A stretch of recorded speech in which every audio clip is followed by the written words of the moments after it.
Hey there, deep and wide thinker. In today's video, I want to answer the question, what are the everyday tools and rhythms that help me live a purposeful and productive life?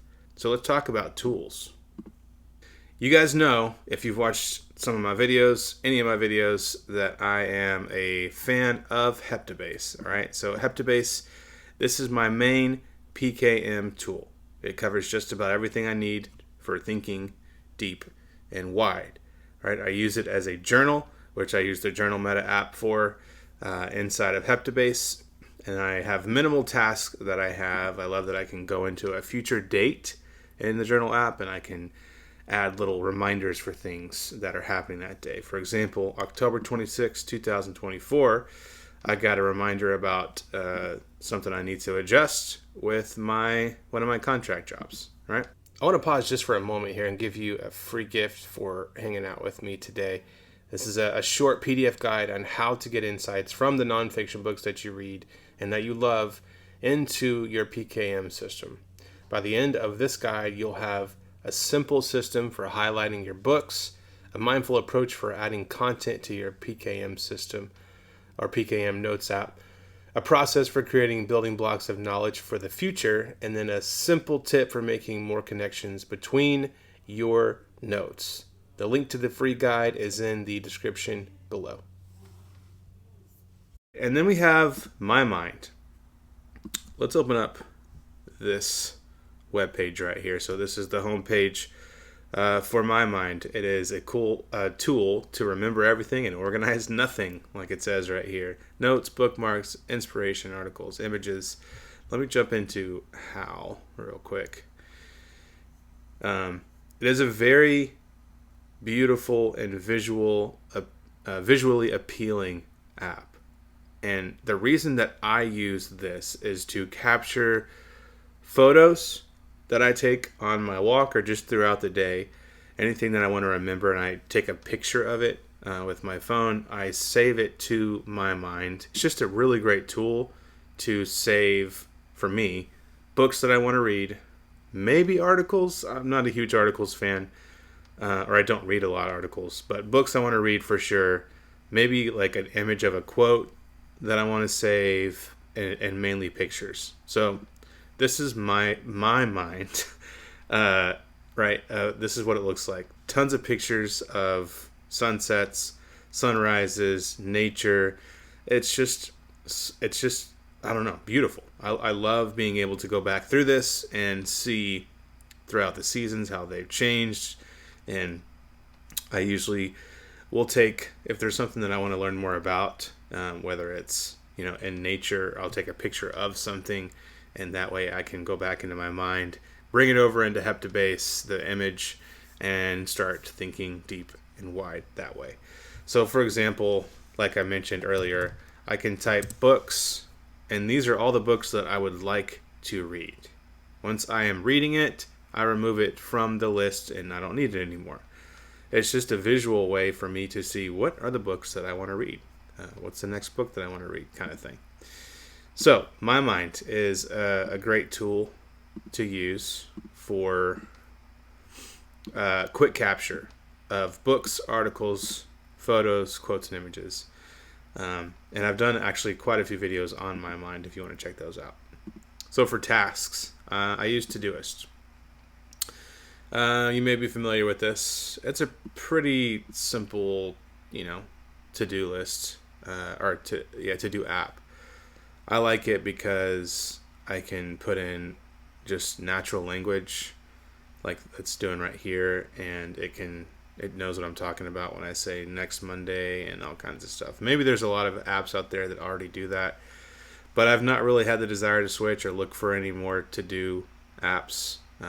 This works for me. So it is my main task app. Keep it pretty simple. I have a project set up for work and filter for today's task, so I know exactly what I need to do for that day. And then other personal stuff goes into a project that I've titled or labeled my life schedule. So everything just kind of is dumped in there. Google Calendar for things events and appointments and stuff. Nothing fancy here. It's just a good old-fashioned calendar. That is a tool that I use to talk about or to look at how I'm spending my time. And this is Fruit of the Loom pocket tees, right? This feels a little odd to me to mention a shirt as a tool, but it does actually have functionality. It allows me to carry a highlighter and a pen with me, so at any moment when I sit down to read, I have a way to mark the things that resonate. So there's a picture of the highlighter right there in my pocket. Now the takeaway for you, maybe you don't like pocket tees, maybe you're not into that. So, but the question is, what accessory can help you make things easier, right? Maybe it's a bag or a sweater or pants with deeper, bigger pockets that can fit a small notebook. I don't know. But Fruit of the Loom pocket tees is a tool that I use, and it is helpful. Finally, a highlighter and a pen. I don't have a favorite brand or anything, but I do prefer highlighters with pointed tips so that I can sometimes underline or highlight in different ways, depending on what actually the resonance, I guess, of it. So if there's a lot that I've highlighted on a page, basically, I want to be able to differentiate what's like really stood out to me versus what hasn't stood out to me as much. All right, so that's tools. Now, rhythms. I'm actually drawn to the word rhythms. Some people may say habits, but rhythms for me, it just resonates because maybe it's the musician in me or something. But in music, every note, whether it's a quarter, a half note, eighth note, 16th note, triplet, whatever you want to call it, right? Or whatever note value, it sets the timing for how long to play or pause, right? It's not just about sound, it's about flow. And I think life works the same way. We have daily, weekly, and monthly rhythms that guide our pace, reminding us when to push forward and when to rest. Just like in music, it's all about knowing when to hit the next note and when to let things breathe. So, with that said, these are some of my rhythms, right? I have split it up into daily and weekly. So, daily rhythms, I try and wake up every day at 5:30 a.m. This started in 2018 when I was forced to start waking up then because I was doing a UX design boot camp at the time, and the only time that I really could do it was in the morning, really early in the morning. So that habit just kind of formed for me, and now it is a habit where I can't not wake up early, right? It's a time to fill up my cup so that I can pour it out to those that I love and come in contact with, my family, my friends, people throughout the day, you guys as well. I'm able to spend time just relaxing, spend time with God, spend time in nature, spend time reading, growing, and all that kind of stuff. So I wake up early enough for me to do that. I am a morning person naturally. You may not be, and that's fine. You find whatever works for you, the time of day, and you keep it consistent, and it'll be good. 2-mile walk. I've talked about this in several videos, and I can't say it enough. Walking outside is probably the number one rhythm that helps me gain clarity and improve my thinking. I love this quote. I don't know if I'm going to read all of it, but walk yourself into your best thoughts is the title of this note, but it comes from this quote right here.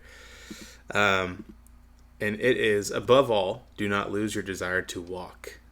Every day I walk myself into a state of well-being and walk away from every illness. I have walked myself into my best thoughts, and I know of no thought so burdensome that one cannot walk away from. Not walk away from it. Even if one were to walk for one's health and it were constantly one station ahead, I would still say walk. Besides, it is also apparent that in walking, one constantly gets as close to well-being as possible, even if one does not quite reach it. So I'm not going to keep reading, but you get the idea. Walk yourself into your best thoughts. And that is absolutely true for me. Maybe you've experienced that too. The motion of walking is just incredible. So, what do?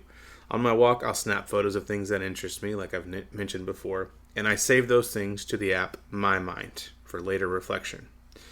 I'll read through a note titled Praying the Scripture, and I'll just declare the Word of God over my life, my wife, my kids, my friends, my health, my family's health, all that kind of stuff. So this note is literally just a tiny commonplace book of scriptures, and I keep adding to it, right? It's just like a ever-growing list of scriptures that spoke to me and that I want to declare over my life. And so I'll have that, and I'll go through that as I'm walking. I'll also jot down ideas in the Journal Meta app in Heptabase. Random ideas and thoughts that I have that come to me when I'm walking. This is an example from October 10th of this year. I have quite a few things. Things that are more serious and that will, elevate me and take me to the level that I'm trying to go to, and things that are just fun. And this note titled Opportunity is just a story, a little tiny moment when one of my daughters was trying to scare me, but it didn't work out, and that led to me writing a really bad joke of, what do you call it when a ghost can't scare anyone anymore?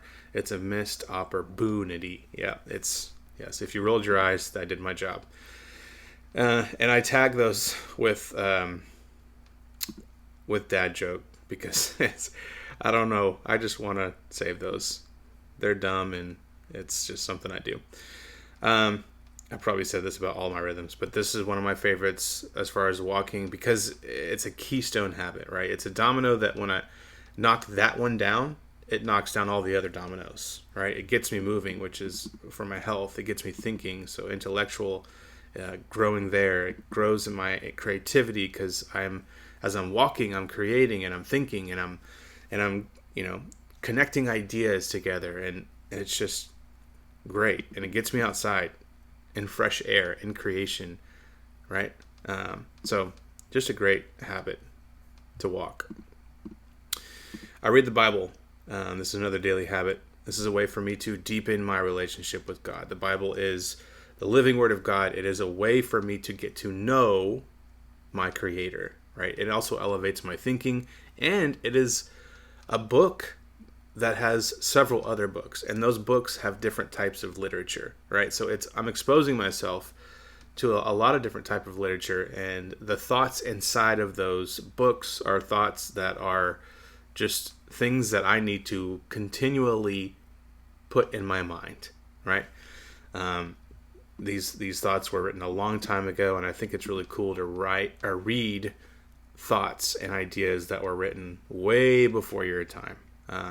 Not only, but it is something that I tend to try and do. And this is the main book. If I'm going to read every day, it's going to be something from the Bible. And then notice and capture all throughout the day, right? And to notice, I need to live slower, which brings me to this lyric from a song that I've happened to come across. It seems as though the slower I go, the faster I arrive. What a beautiful way that just captures what I'm trying to do as I live my life. Not everything needs to be slower. There needs to be urgency sometimes. But in a world where things are just always moving fast, I think it's great to just slow down. And as I slow down, I realize, hey, I'm getting there faster, kind of thing. All right, so those are the daily. Then we have weekly. Read a book. Not that I just read once a week. I do read every day, reading the Bible, but other books that I'm reading, I can't say that I read those every day, right? But I do read probably at least once a week another book. And I am not usually one to dive into articles. I once heard Cal Newport mention that he prefers books because the ideas in them have been carefully developed over time, making the quality richer, which it makes sense to me. That makes a lot of sense, actually. And some articles are actually brilliant and they're great. And but if I'm going to spend my time and invest my time and attention, I want to engage with the deepest, most well-crafted ideas possible. It's about choosing quality over quantity here when it comes to feeding my mind. And then we have the weekly review. This is my way of processing what I have consumed, what I've thought about, what I've created, and it's a way to celebrate the good things. Like, we cannot forget to celebrate the great and good things that happened in our life throughout the week. I don't necessarily go deep with the weekly review. By deep, I mean I'm not like trying to break down ideas. It's just a way for me to quickly put things away, right?